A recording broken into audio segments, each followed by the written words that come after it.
जी बिल्कुल। और ये यही दिखाई दे रहा है शौकत भारती साहब की जंग जो है, मतलब सबसे बड़ी चीज जो है जो हम लोग देख रहे हैं कि जो आलमी ताकतें जिन पर बड़ा भरोसा था, जिन पर बड़ा एतमाद था, वो बिल्कुल नाकारा साबित हो रही है। और ऐसा लग रहा है कि जंग कोई रुकवाना ही नहीं चाहता।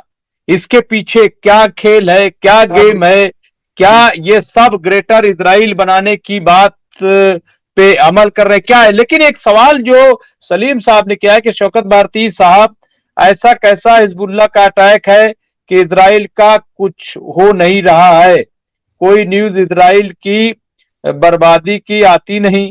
अगर इतना कुछ इजराइल पर हो रहा है तो ये तो खत्म क्यों नहीं। ये मतलब ये जी, इनका ये कहना है कि जी जी कि वहां से जी, कोई खबर नहीं है। अगर अटैक की तो देखिए, खबर आती है, लेकिन मेरी हुआ क्या वहां। मेरी मेरी गुजारिश है जनाब से कि ये अलमायदीन देखा करें, ये अलमनार देखा करें। उस पर जहां अटैक हो रहा है उसके वीडियोस भी दिखाई देंगे। हवा की बातें नहीं है, क्योंकि अमरी इजराइल अपने यहां किसी भी मीडिया को एंट्री नहीं दिए हुए है, समझ लीजिए बात को। दूसरी बातचीत है, इजराइल ने सबसे ज्यादा पत्रकारों को मारा है। कल भी एक लेडी पत्रकार थी, वो वहां के ऊपर मारी गई है। जो रिपोर्टिंग है इसमें ये करते हैं कि हिजबुल्लाह वगैरह जो अटैक कर रहे हैं बाकायदा तौर के ऊपर उसकी रिकॉर्डिंग भी करते हैं। तो लेबनान का जो अलमनार है उसको खोलें और उसमें जाकर पढ़ें कि कहां कहां अटैक्स हुए हैं, किस किस टाइम के ऊपर अटैक हुए हैं और किस किस शहर के अंदर अटैक हुए हैं। अभी की न्यूज ये है, मैं पढ़ के बता रहा हूं कि Sayyed Nasrallah, it is easy to move Litani river forward to borders then pushing back Hezbollah fighters from the borders of Litani, ये जो कहा गया। उसके बाद इसमें ये बताया जा रहा है तकरीबन 2 लाख लोग 2 लाख लोग बॉर्डर छोड़कर भागे हैं। तो ये 2 लाख लोग अगर बॉर्डर खाली करके, मकान खाली करके अगर भाग रहे हैं तो जाहिर सी बातचीत है कि ऐसे तो चले नहीं जाएंगे कोई मकान छोड़कर। जान का खतरा होगा तभी जाते होंगे। अटैक्स हुआ है बाकायदा तौर के ऊपर। इसको देखें, अलमनार के ऊपर जाने के बाद आपको पूरा जो है मतलब देखिए, Sayyed Hassan Nasrallah, Israel must prepare settlers for 2 million settlers who will be displaced from the north in case of all out war on Lebanon। ये मैं पढ़ रहा हूं, ये देखें, ये अलमनार दिखा रहा हूं, इस पर जाएं, देखें, अलमायदीन पर जाएं, IRIB पर जाएं, प्रेस पर जाएं, अल जजीरा पर जाएं, आपको दिखेगा कि कहां के ऊपर क्या हो रहा है। और बाकायदा ट्विटर के ऊपर बहुत सी न्यूज आ रही है, बहुत से कमेंट आते रहते हैं। मिडिल ईस्ट ऑब्जर्वर को देखें, उसके अंदर आपको बहुत कुछ मिलेगा। ठीक है, तो अब जाहिर की बातचीत है, इंडियन मीडिया के अंदर बैठ के देखिएगा, गोदी मीडिया के अंदर तो वहां नहीं दिखाई देगा।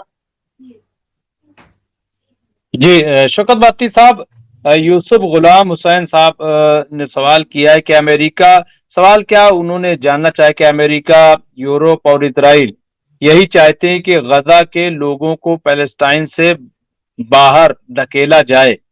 तो क्या ये मुमकिन है? आपको क्या लग रहा है कि क्या ऐसा मुमकिन हो जाएगा और ये जो जिस मकसद के तहत गजा में गए थे, क्या वो मकसद पूरा होगा? हमास की क्या पोजीशन है? क्या हमास जो है वो शिकस्त मान जाएगा? देखिए, एक बात बताएं, वो जिस मिशन पर लगे हैं पहले दिन से, उससे वो एक कदम भी पीछे नहीं हटे हैं। ये और बात है कि वो जो कह रहे थे कि हमें 1 हफ्ते का टाइम दे दो, फिर 20 दिन का टाइम मांगने लगे, फिर 1 महीने का टाइम मांगने लगे। आज आप देख लें, 4 महीने से ऊपर हो गया। ठीक है, और आज तक वो कामयाब नहीं हुए। 75 साल में आज तक इतना ज्यादा नुकसान इजराइल को कभी नहीं हुआ। इजराइल की इकोनॉमी 20 साल पीछे चली गई। इजराइल की में महंगाई आसमान पर पहुंच गई। इजराइल का एक्सपोर्ट काफी हद तक बंद हो चुका। इजराइल के अंदर इन्वेस्टमेंट लोगों ने करने खत्म कर दिए। इजराइल का प्लान क्या था कि बाकायदा तौर के ऊपर हम 1 महीने में कब्जा कर लेंगे, गजा को हटा देंगे, गजा को खत्म करेंगे। इसका सौदा फिलिस्तीन का बाकायदा तौर से पहले ही हो चुका था। ट्रंप के दौर के अंदर अब्राहम अकॉर्ड जो बना था, उसके बाद से धीरे धीरे अरब कंट्रीज के लोगों ने सबने अपने अपने टाई अप कर दिए थे। एक जो है सऊदी अरब बचा हुआ था, उसने भी रिलेशन अपने डेवलप कर लिए थे और अपनी एयर स्ट्रिप भी खोल दी थी, आज भी खुली हुई है। और उसके बाद प्लान ये था कि ये हमास को खत्म कर देंगे। ये तमाम अरब कंट्रीज का फैसला था कि हमास को खत्म कर दिया जाए, गजा की आबादी को शिफ्ट कर दिया जाए, वहां के ऊपर इनको बहुत अच्छी मल्टी स्टोरीज सब बनाकर दे दिया जाए, वहां पे हॉस्पिटल्स बना दिया जाए, वहां सब कुछ बनाकर सारी फैसिलिटी दे दिया जाए। और एक नई, जैसे स्विस कैनाल है वैसे ही एक नई कैनाल जो है बेनगोरियन कैनाल निकाली जाए हैफा से, और हैफा से बाकायदा तौर के ऊपर समंदर से मिला दिया जाए, और गजा के अंदर से पेट्रोल और गैस निकालने के बाद जो है बाकायदा तौर के ऊपर दुनिया को वो किया जाए। ये सारा प्लान फेल हो गया। ये जोक नहीं है कि 41x10 के इलाके के अंदर रह के, टनल्स के अंदर रहने वाले लोगों ने नाकों चने चबा के रखे और आज भी उनके फायर तेल अवीव के ऊपर गिर रहे हैं। गुलेर से और पत्थर से लड़ने वाले आज अपने कंधे के ऊपर रखे हुए लॉन्चर से मरकावा जैसे टैंक को उड़ा रहे हैं, स्काई लॉर्क जैसे ड्रोन को उतारे ले रहे हैं। ये जोक नहीं है इतने दिन तक। और जबकि अमेरिका की फुल फ्लैश मदद, ब्रिटेन की फुल फ्लैश मदद, कैप्टिव्स को तलाश ना कर पाना, मोसाद भी लगा है, MI6 भी लगी है, CIA भी लगी है, दुनिया की तमाम एजेंसीज लगी हुई हैं, और उसके बाद कैप्टिव्स को न छुड़ा पाना, हमास का अभी तक अटैक करते रहना, और कम से कम जो है 7 से 8 लाख लोगों का इजराइल छोड़ के भाग जाना,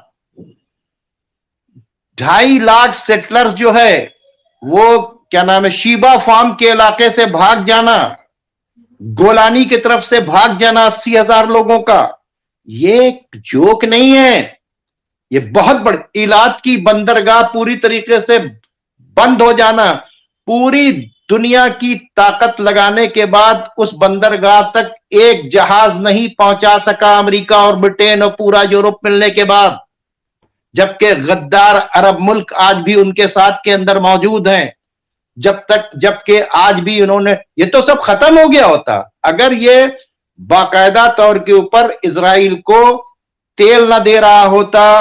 यही टर्की जिसके दिए हुए तेल से, मैं बार बार कहूं, 42% जो जहाज उड़ते हैं फाइटर जेट और जो टैंक, उसमें तेल जो पड़ता है वह टर्की का पड़ता है। खाना जो पहुंच रहा है दुबई के जरिए, बहरीन के जरिए से होता हुआ बाकायदा तौर के ऊपर पुल से जाता है और बाई रोड उतर के फिर वो पहुंचता है जॉर्डन से, और जॉर्डन से खाना मिल रहा है सीरिया, क्या नाम है आपके, मिस्र से खाना मिल रहा है। मिस्र के सर के ऊपर लोग भूखे हैं 5 महीने से गाजा बॉर्डर के ऊपर, इधर ट्रक की लाइन है, पता नहीं कौन सी मिट्टी के बने हुए हैं ये लोग, और कितने बड़े बड़े गुलाम हैं ये लोग।